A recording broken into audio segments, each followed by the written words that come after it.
Hello students, welcome my YouTube channel. हम लोग domain और रेंज पढ़ रहे थे और काफ़ी वीडियोस मैंने उसके डाले हैं। और रेंज कैसे निकाली जाती है इसके 2-3 वीडियो मैं अपलोड कर चुका हूँ। डोमेन के काफ़ी वीडियो अपलोड कर चुका हूँ और रेंज आपको हम सिखा रहे हैं। और रेंज में कुछ नहीं है, फिर मैं बात रिपीट कर दे रहा हूँ कि जो भी फंक्शन है उसे बाई मान लो, एक्स की वैल्यू बाई के टर्म में निकाल लो, फिर बाई को ऐसे एक तरीके से देखो जैसे वो नया सवाल है, नया फंक्शन है, और बाई की सेम वैल्यू वैसे ही निकालो जैसे हम डोमेन निकालते हैं। फिर बस फाइनल रेंज लिखते समय बस ध्यान देना है ओरिजिनल फंक्शन को। अगर ओरिजिनल फंक्शन में कोई शर्त है तब तो बाई का पोर्शन कुछ स्किप होगा, अन्यथा वही उसकी रेंज हो जाएगी। और ये लास्ट वाली बात थोड़ी सी कहीं ना कहीं गड़बड़ होती है, तो ये कैसे स्किप होगा ये भी हम आपको बताएंगे, लेकिन उसके सवाल आने दीजिए तभी ये बात आपको क्लियर हो पाएगी। ठीक, तो अब नेक्स्ट सवाल पे हम लोग देखते हैं। रेंज के क्वेश्चन है अगला क्वेश्चन, आप अपना लिख लेना। Find the domain and range, वही एक्स स्क्वायर। तो अब एक्स स्क्वायर है भैया, बटे में तो यहाँ कुछ है ही नहीं, तो बटे वाली तो कोई शर्त है नहीं, रूट है नहीं, बटे में रूट है नहीं, कुछ नहीं, तो ये तो आर की कोई वैल्यू है सब पर डिफाइंड हो जाएगा। तो इसका मतलब डोमेन ऑफ द फंक्शन सभी रियल वैल्यूज़, या इंटरवल में लिखोगे तो माइनस इन्फिनिटी से इन्फिनिटी। क्लियर? ठीक, अब भी नहीं क्लियर होगा तो फिर बेकार बात है। अगर डिटेल में आपको समझना है तो आप सारे वीडियो 1 बाय 1 देखिए, इसलिए हमने सब में पार्ट 1, पार्ट 2, पार्ट 3 डाल रखा है। आप उन्हें देखें, समझें, तब बात क्लियर होगी। ठीक, अब आते हैं रेंज पर। रेंज के लिए सबसे पहले बाई मान लो। एक्स की वैल्यू चाहिए ना, तो भाई एक्स को फ्री कर लो। एक्स अब फ्री सिर्फ ऐसे ही होगा एक्स फ्री। अब इसे भूल जाओ। अब जैसे समझो रूट अगर एक्स लिख दें हम आपको और कहें डोमेन निकालो, तो तुम कहोगे ये तो रूट है, और रूट ऊपर है, वो भी रूट की क्वालिटी है, ऊपर है, नीचे तो ऊपर रूट है। तो अगर ऊपर रूट है तो भाई अंदर वैल्यू ग्रेटर देन होती है अंदर वाली, और इक्वल टू 0 होती है। ठीक, बटे में रूट होता तो ओनली ग्रेटर देन होती। तो इसे अगर देखो तो y is greater than equal to 0। Clear है? y की वैल्यू 0 से बड़ी या 0 के बराबर। अब कहाँ तक जाएगी ये देखो, इसके लिए नंबर लाइन बना लो। हालांकि ये पता है लेकिन फिर भी देख लो, 0 से इन्फिनिटी माइनस इन्फिनिटी। बाई की वैल्यू 0 से बड़ी, तो 0 से बड़ी देखो इसी साइड में हुई, क्योंकि ये पॉजिटिव है, नेगेटिव है, तो 0 से बड़ी यही तो वैल्यू हुई है।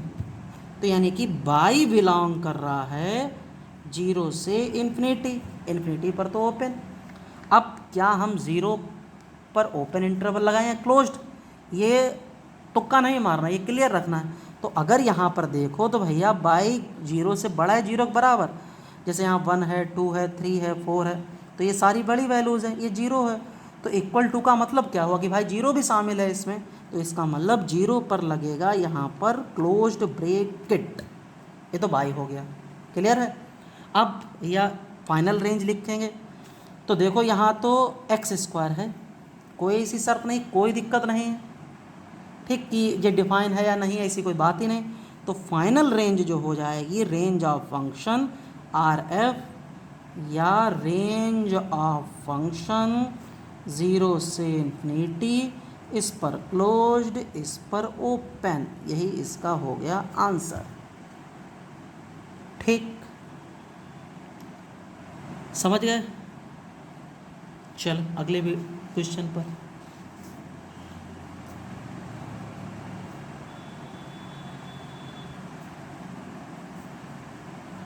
अगला क्वेश्चन है F X is equals to X square plus 2। Domain और रेंज निकालनी। ठीक,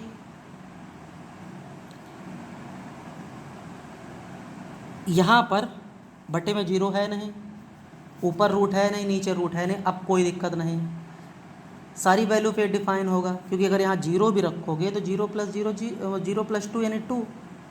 ठीक, रियल वैल्यू पे हमें डोमेन रेंज निकालना, तो रियल वैल्यू में तुम्हें पता है कौन कौन सी आती है। रियल वैल्यू में भाई इंटीजर भी आता, रियल वैल्यू में नेचुरल नंबर भी आते हैं, रियल वैल्यू में होल नंबर भी आते हैं, सारे नंबर्स आते हैं, ठीक, रेशनल नंबर भी आते हैं रियल नंबर्स में। तो यहाँ पर कुछ भी रखो कोई फ़र्क नहीं, इसलिए हम लोग आर लिखते हैं। यानी इसमें कौन से रखोगे भैया, 1 रखोगे, 2 रखोगे, -1 रखोगे, -2 रखोगे, 1/2 रखोगे, कौन सी वैल्यू रखोगे, तो इसलिए इसको हम आर लिखते हैं। आर मीन्स उसके अंदर सब आ गया। तो इसका मतलब जो डोमेन ऑफ द फंक्शन है वो सभी रियल वैल्यूज़ या -∞ से इन्फिनिटी तक कोई भी नंबर लो सब पर डिफाइन है। अब रेंज सेकेंड पार्ट लिख दो। तो ये बाई मान लेते हैं भैया,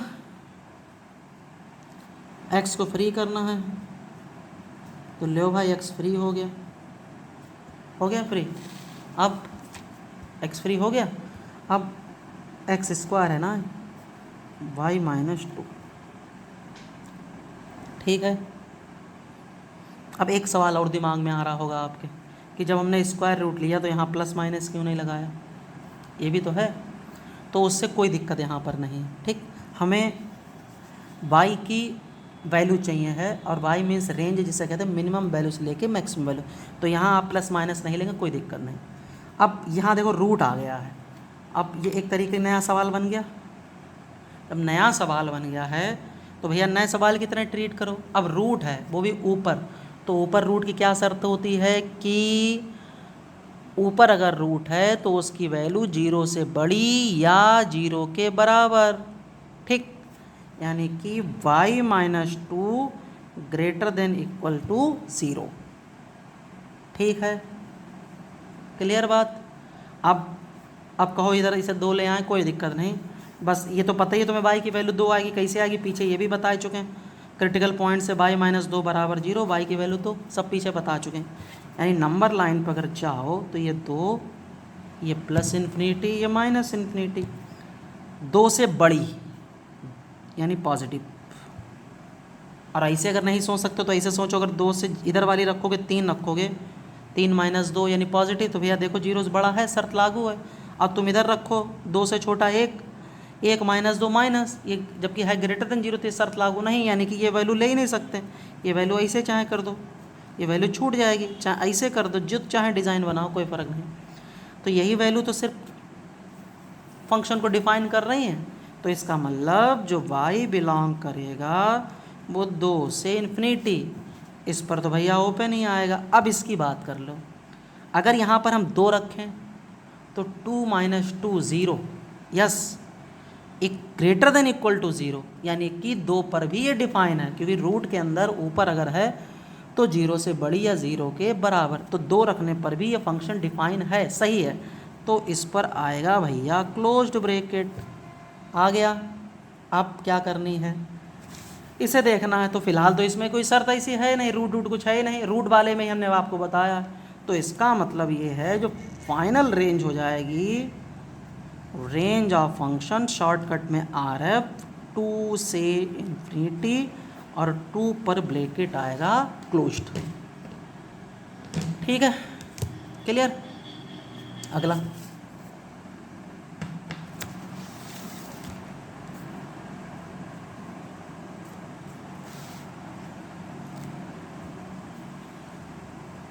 fx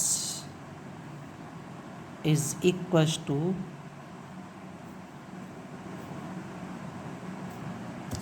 अब समझो, ये सवाल समझना है अब आपको, ठीक है। इसका डोमेन और रेंज निकालना। अब इस सवाल से देखो कुछ सीखने को मिलेगा, क्या सीखने को मिलेगा भी बता रहे हैं। सबसे पहले डोमेन बटे में रूट है, तो बटे वाला रूट ये कहता है कि भैया हमसे वैल्यू सिर्फ 0 से बड़ी हो, हम सिर्फ पॉजिटिव वैल्यू को ही लेंगे। क्योंकि अगर आप यहाँ 1 रखोगे तो 1 -5 -4, रूट के अंदर माइनस डिफाइन नहीं, क्योंकि माइनस वैल्यू कॉम्प्लेक्स नंबर है और हम डोमेन और रेंज रियल नंबर्स का निकालते हैं। तो x -5 ग्रेटर देन 0, यानी x की वैल्यू 5 से बड़ी, ठीक, x की वैल्यू 5 से बड़ी। तो नंबर लाइन बना लो, 0 नहीं, 5 से इन्फिनिटी, 5 से x की वैल्यू 5 से बड़ी मीन्स यही तो आएगा पोर्शन भाई, यही तो 5 6 7 8 ये निगेटिव होता है, ये पॉजिटिव होता है। या ऐसे ना समझो तो ऐसे समझ लो, 5 से बड़ी 6 रखो, 6 में से 5 गया, 1 है ग्रेटर देन 0 नहीं, इधर वाली रख ले, 5 से छोटी 4, 4 में से 5 का -1 के लिए गलत है शर्त भाई, तो ये तो नहीं आएगा। यानी कि जो डोमेन ऑफ फंक्शन 5 से इन्फिनिटी, क्या भैया हम 5 को शामिल कर सकते हैं? 5 - 5 0, बटे में रूट है, बटे में 0 अलाउ नहीं है, बटे में 0 अगर है तो वो फंक्शन डिफाइन नहीं होगा, इसके मतलब 5 शामिल नहीं होगा।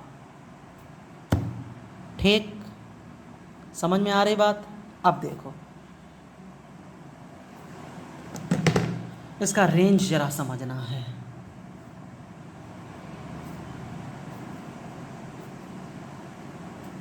मान लिया भाई अब x फ्री करना तो स्क्वायर के अलावा कोई विकल्प ही नहीं। अब जरा क्रॉस मल्टीप्लाई कर दो, इसको नीचे ले आओ, 5 को उधर ले जाओ भाई, हमें x चाहिए ना, 1 + 5/² थोड़ा और सेट कर लो, थोड़ा देखने में अच्छा लगे, क्रम सही लगे। आ गया? अब ये भैया नया सवाल है, बटे में बाई है, ये भी देखना फंक्शन डिफाइन है कि नहीं है। तो बटे में बाई या बटे में जैसे x होता है, अगर x यहाँ कर दें तो तुरंत ये कहोगे भैया बटे में 0 डिफाइन नहीं है, यानी ये क्लियर बात है कि y की वैल्यू 0 नहीं होगी।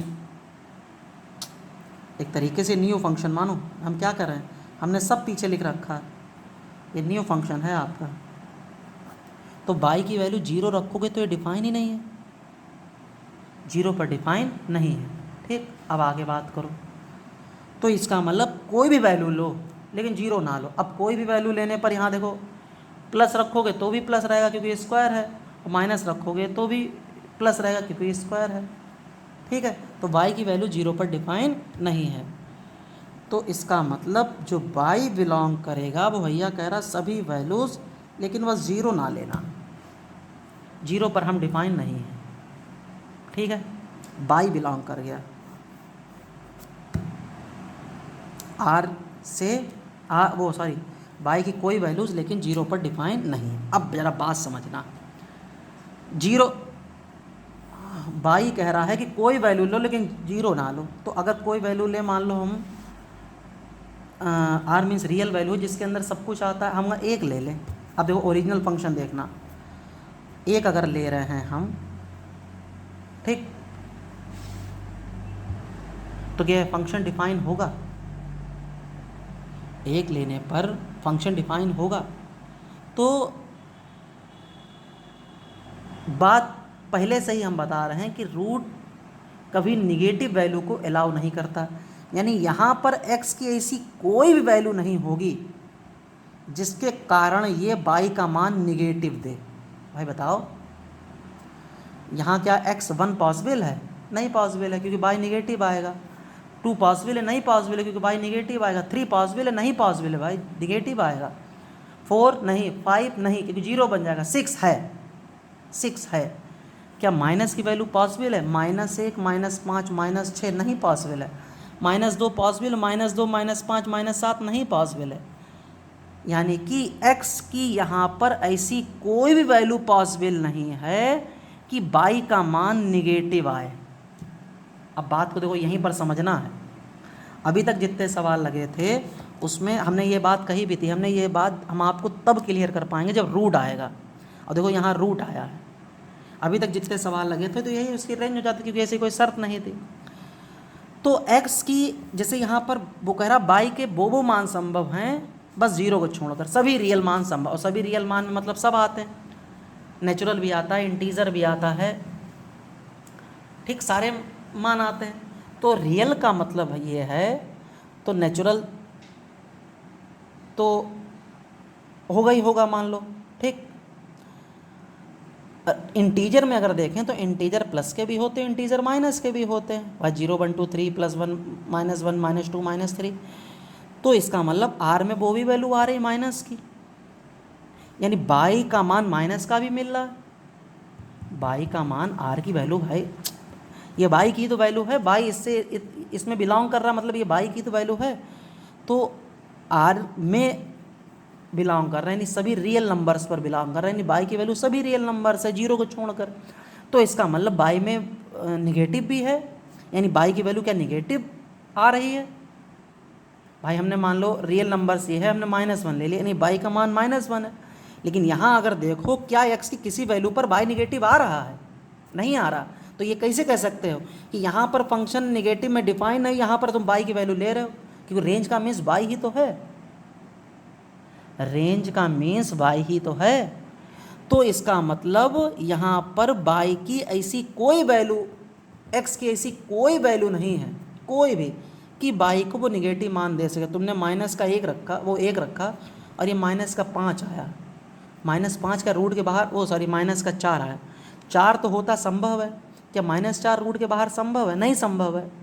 यानी कि x का ऐसा कोई भी मान संभव नहीं है जो बाई की निगेटिव वैल्यू दे पाए, या जो बाई को निगेटिव मान दे पाए, या जिससे बाई का ऋणात्मक मान आ पाए। जबकि यहाँ पर तुम निकाल लो कि बाई की भैया सभी रियल वैल्यू से लेके 0 छोड़कर, ये बाई की वैल्यू। अब हम देखेंगे फाइनल रेंज। तो रूट जो है वो निगेटिव वैल्यू को अलाउ नहीं करता है, निगेटिव वैल्यू नहीं देता है, अलाउ नहीं करता, नहीं होगा। रूट जो है वो कभी निगेटिव वैल्यू नहीं देता, रूट हमेशा कैसी वैल्यू देता? पॉजिटिव। भाई जैसे √4 है तो बाहर क्या +-2 निकालोगे? नहीं, √4 का मतलब बाहर कितना? 2, √9 बाहर 3।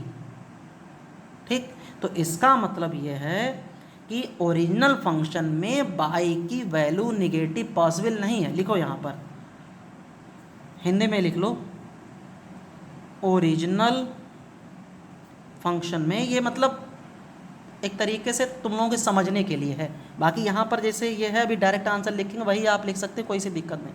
ये सिर्फ समझने के लिए हम इतनी भाषा बना रहे हैं। ओरिजिनल फंक्शन में x के किसी भी मान पर बाई का ऋणात्मक मान, निगेटिव मान संभव नहीं है,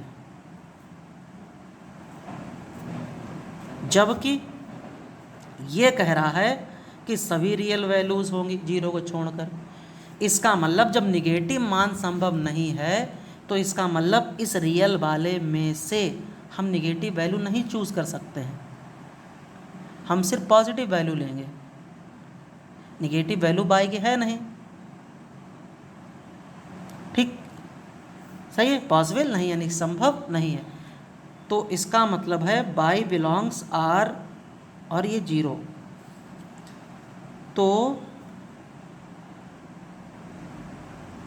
R-0 यानी रियल में से 0 यही तो है, में से निगेटिव वैल्यूज़ सेंटेंस बना लेना, मतलब सिर्फ समझने के लिए हम बार बार कह रहे हैं, को हटा देंगे। तो अब यहाँ पर अगर देखें तो इसका मतलब जो range of the function final range होगी वो 0 से लेके इन्फिनिटी तक का है भैया। कैसे? जब सारी निगेटिव वैल्यू हटा देंगे, जितने हैं निगेटिव मान, तो जब जैसे यहाँ पर 1 0 से इधर पॉजिटिव इधर निगेटिव, तो ये तो वैल्यू सारी हट गई, ये तो सारी वैल्यू हट गई ना निगेटिव की, ये पॉजिटिव ये निगेटिव ये तो हट गई। तो भैया ये तो बचा है पॉजिटिव वाला, ऐसा पॉजिटिव भी तो चाहिए कि बाई एक्स के सारे पॉजिटिव मान ही बाई को पॉजिटिव वैल्यू दे सकते हैं, निगेटिव पे ये संभव नहीं। तो इसका मतलब जो बाई की वैल्यू होगी वो 0 से इन्फिनिटी तक कोई भी धनात्मक मान संभव है, बट निगेटिव संभव नहीं है। ठीक, इस पर तो ओपन आएगा। अब इसकी ज़रा चर्चा कर लो 0 पे। तो ये तो बटे में है, ये बटे में है, ज़रा ध्यान से सुनना। और बटे में 0 अलाउ नहीं है। एक पॉइंट यहाँ से देखो निकल रहा, या ये देखो बाई तो 0 के इक्वल है ही नहीं, बाई 0 के इक्वल नहीं है। अब तुम कहो कि यहाँ पे 0 लिखा ही क्यों, हमने 1 से क्यों नहीं दिखाया? तो 1 से अगर तुम दिखाओगे तो ये 1 पे तो वैल्यू संभव है ना, बाई की 1 वैल्यू संभव है। भाई 6 रखें हम, 6 रखें एक्स की वैल्यू, 6 में से 5 का 1, तो बाई तो क्यों बना रहा है, लेकिन बाई 0 नहीं आ रहा, बाई 0 नहीं आ रहा, ठीक, क्योंकि 0 डिफाइन है। तो यहाँ से ना समझ के तुम्हें यहाँ समझना है। तो ये ऐसी स्थिति में जो यहाँ पर जिस पर डिफाइन ना हो उसे छोड़ देना, तो इसको मतलब 0 को छोड़ देंगे तो ओपन इंटरवल ही आएगा, कि ओपन का मतलब है कि 0 अब शामिल नहीं है भैया, 0 इन्फिनिटी के बीच में सारे नंबर इसमें शामिल हैं। ठीक, ये कॉन्सेप्ट है, क्लियर है? या ऐसे समझ लो, ये इधर लाइन, ये 0, ये इन्फिनिटी, ये तो है पॉजिटिव, यानी नेगेटिव आपको लेनी नहीं तो नेगेटिव छोड़ दो इसे। तो 0 से इन्फिनिटी और 0 पर फंक्शन डिफाइन नहीं है, तो इधर से मत देखो, यहाँ से भी चेक कर सकते हैं किस वैल्यू पर y की वैल्यू 0 आएगी। किसी पर नहीं आएगी भैया, किसी पर नहीं आ सकती, किसी पर भी नहीं आ सकती। मिनिमम से लेके y का मैक्सिमम मान होना चाहिए, और मिनिमम मान यहाँ पर तुम्हें 1 मिलेगा सिर्फ, और मैक्सिमम तो पता ही नहीं कितने मिलेंगे। बात क्लियर हो रही नहीं? इसलिए ये सवाल बहुत इम्पॉर्टेंट है, इस बात को ध्यान में रखते हो। तो जब फाइनल रेंज लिखेंगे तो ऐसी स्थिति बन रही है तो इससे चेक कर लिया करो कि किस पर डिफाइन नहीं है, वही छोड़ दो। तो वही छोड़ने का मतलब 0 पर क्लोज ना होकर क्या आएगा, ओपन। ठीक, तो ये बहुत इंपॉर्टेंट सवाल था, यहाँ पर से कुछ बातें क्लियर हुई। अगले और भी सवाल इसके लगेंगे, तमाम सवाल लेंगे, आप थक जाएंगे क्वेश्चन को लगाते लगाते, जो भी हम समझा रहे हैं। बात समझ रहे नहीं? तो इसलिए क्वेश्चन को ज़्यादा से ज़्यादा हल करना है, तभी ये कॉन्सेप्ट क्लियर हो पाएगा। अब अगले वीडियो में अभी इसके और सवाल लेके आएंगे, इसलिए हम पार्ट 1 पार्ट 2 डालते चल रहे हैं। ठीक, वीडियो ज़्यादा बड़ा नहीं बना रहे हैं, उसका एक रीज़न ये भी है कि ज़्यादा बड़ा हमसे बन नहीं पा रहा, अपने आप कट हो जाता है। दूसरा ये है कि समय भी अपलोड होने में लगता है, और तीसरा रीज़न ये है कि अभी हम इसमें इतना सीख भी नहीं पाए हैं। ठीक है ना? तो तमाम बातें हैं, इसलिए वीडियो भी छोटे छोटे बना रहे हैं। और वीडियो पसंद आ रही तो आप ज़्यादा से ज़्यादा लोगों तक भेजें, जिससे लोगों को भी जो इसका डर है वो ख़त्म हो। अब नेक्स्ट वीडियो में मिलते हैं आपसे और भी इसके सवालों के साथ, जिससे आपकी डोमेन और रेंज की सभी दिक्कतें एकदम फिनिश हो जाएं। Thank you.